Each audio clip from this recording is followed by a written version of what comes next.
Vergil Ortiz. One of the Maurice Hooker. One of the top upcoming guys in boxing. I think he showed it last night. I wouldn't disagree.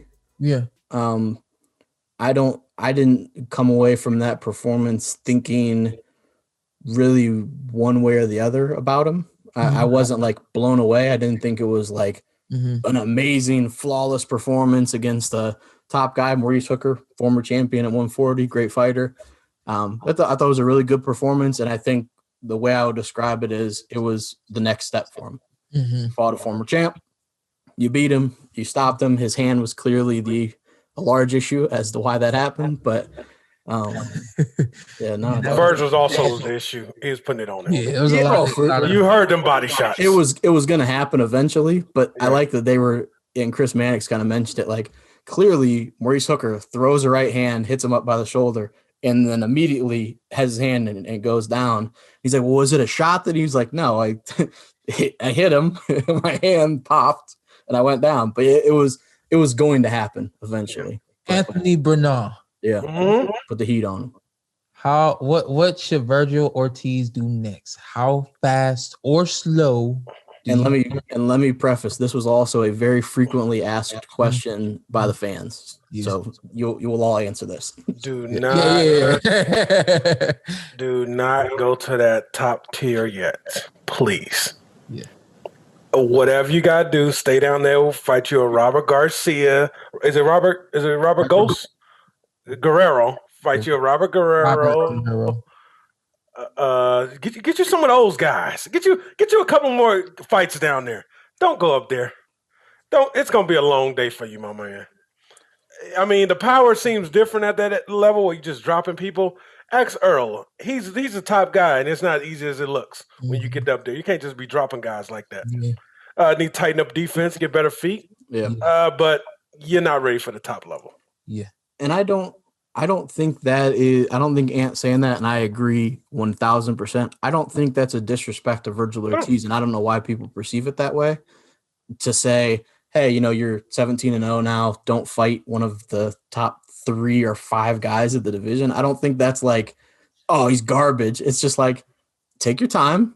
Like Shawn, I mean, you were 20-some fights in when you got your first title. Errol, 20-some fights in when he got his first title. Keith, 20-some fights in when he got his first title. It's fine. There's take your time. Yeah. Build up, because they asked him after the fight, are you ready for Terrence Crawford? He said, I don't care if I'm ready or not. And I'm like, that's not good. If you're not ready and then you fight him, kudos to you. You fought a top guy and you might get smoked. And then you weren't ready. So you kind of rushed into it a little bit. Because look at even Shawn and them back in the day. They kept calling Floyd and Pacquiao out. They was not ready. No. Shawn at 25, 22 was not ready for Manny Pacquiao and Floyd Mayweather. But it's just take your time. Yeah. You're still young. You got age. And time on your side. One thing my dad would always tell me when I was younger, and he didn't mean it in a disrespectful way, but he would say, this is why you're the fighter and I'm the trainer and the manager. I'm going to do my job and you're going to do your job.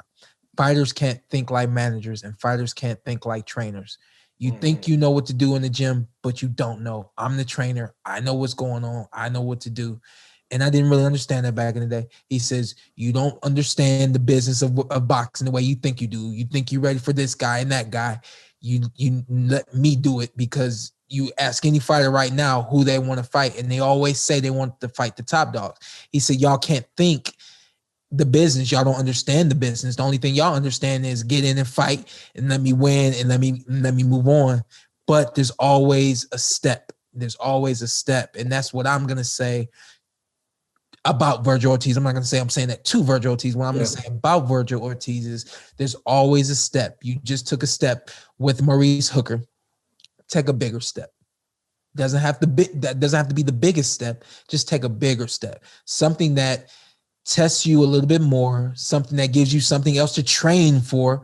People always think that being ready for a certain level of fighter means getting in the ring and fighting. It doesn't. That's not just it. There's other styles that you have to prepare for, and there's other type of fighters that you have to prepare for. Once you prepare for those guys moving forward, you may never see that style ever again, but you still may implement something that you learned back then. You know what I mean? So I think he's still got some learning to do, and I think that he's still. I think he's one of the best, especially young guys out there right now. Absolutely. But I do not think he's ready for the top elite guys, the fresh top elite guys. Yeah, and I think we've done on pretty much every episode, we talk about how great this young generation is. They want the big fights.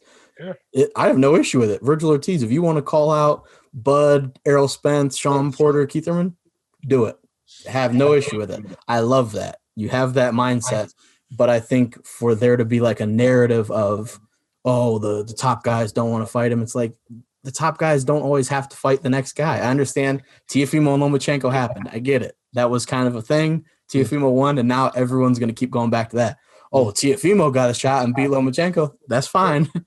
Not every fighter is the same. Not every situation is the same. Yeah. So. He definitely set a fine example. Yeah, for sure. Lopez, but how many people can follow that example? You know, and my biggest advice to Vergil and Ennis, all of those young guys, understand that you don't understand the business, but understand that once you go up here, there's no going back. Yeah. So hypothetically, if Vergil Ortiz, if you do challenge Errol Spence Jr. and you win against Errol Spence Jr., now you got another tough fight. Now you got Shawn Porter. Now you got Terrence Crawford, the man you want. Yeah.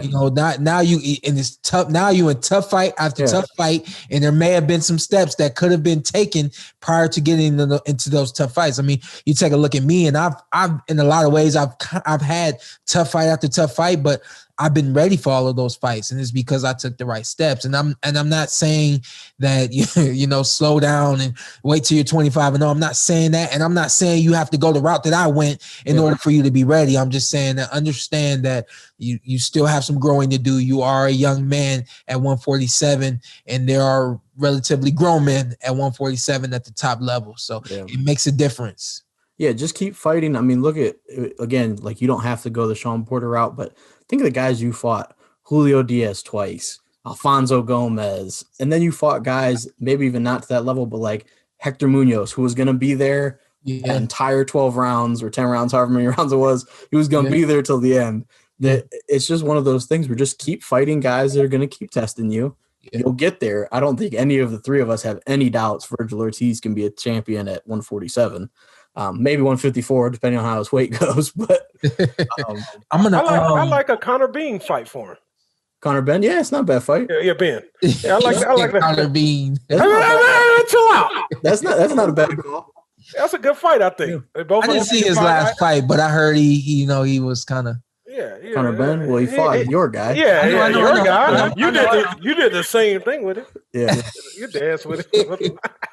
Don't tell me you didn't enjoy what you saw, because I know you did. What you need to do now: hit that subscribe button, hit the like, hit that notification button. Check us out every week, every Tuesday. Something new for you right here on the Porter Way Podcast.